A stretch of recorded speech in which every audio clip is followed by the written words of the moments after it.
So my name is Angelo Robledo, and I'm actually a student of archaeology at the University of Nevada, Las Vegas.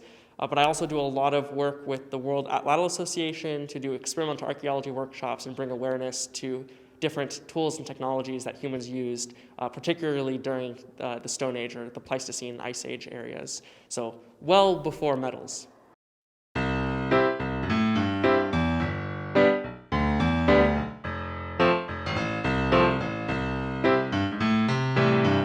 What is your level of education? So I am a fourth-year student at UNLV, so I'll be graduating shortly, and then hopefully pursuing grad school after that. How long have you been working in this field? So I have been making and throwing atlatls for about 10 years now, and I've been with the World Atlatl Association for about 5 years, I believe, and then I've been on the board of directors for the World Atlatl Association for the last 2.5 years. So within that time, I've done dozens of workshops and events at different K-12 schools or universities and museums around the Southwest in order to talk about the atlatl and introduce more people to this amazing tool and amazing weapon. What does a typical day look like for you? Well, as a student, a typical day is a lot of classes, but days that I'm doing workshops, I usually bring targets and various types of atlatls from different parts of the world, and I let a bunch of people try them. So these workshops will usually go over some of the history of stone tool use. I'll pass around some stone tools that I've recreated, and then I'll let people try one by one various styles of atlatl from different parts of the world. And that kind of gives them the ability to see how universal this weapon was, how similar the technology was in different regions, even across people who didn't really have contact with each other, and how this technology kind of just developed similarly in different areas, and how that technology progressed into future technologies as well, like the bow and arrow. So these workshops usually are a couple hours and usually a lot of fun because, I mean, who doesn't like throwing spears? What is the best part of your profession? The throwing spears part is pretty great, I will say.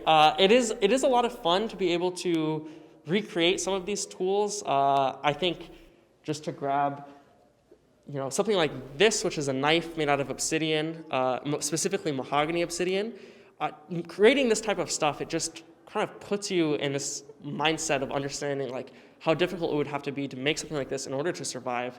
And you just have a deeper appreciation for the technology and the intelligence of people in the past. And for me, that's the best part. I like kind of being humbled. I like being humbled by how complex that technology was and how difficult it is to create and what we can learn about not just human history, but also maybe even human psychology and creativity and curiosity by analyzing this, the progressions that they took in order to create different stone tools or different tools throughout history.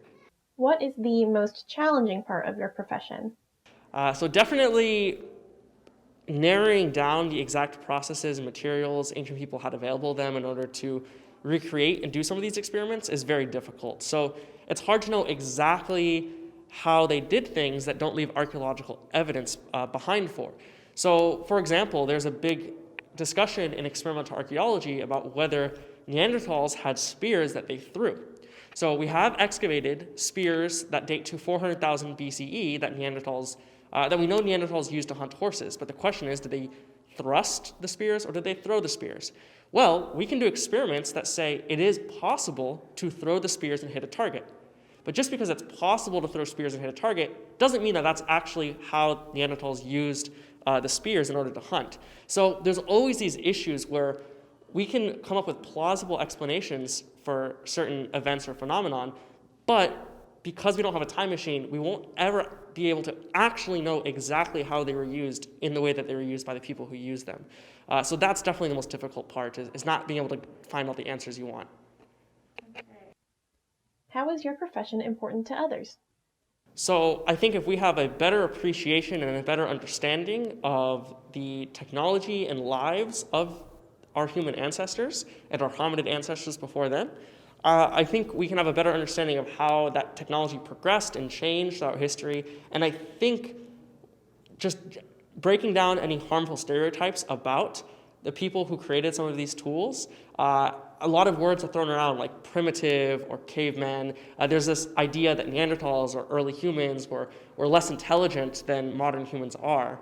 However, I would argue that modern humans can't make an arrowhead the way that an ancient human can, and it takes a very high degree of intelligence and spatial awareness and abstract thinking in order to make something like that. So I think it's really important for that aspect of the study is to just bring awareness to how difficult it was to do some of this stuff and break down some of the harmful stereotypes that surround humans of the past. And because the technology and physics and engineering principles that they put into their tools still show up in our tools today, I think it's important to fully understand that connection and realize that the technology of today is directly connected all the way back to some of the earliest technology 40,000 years ago.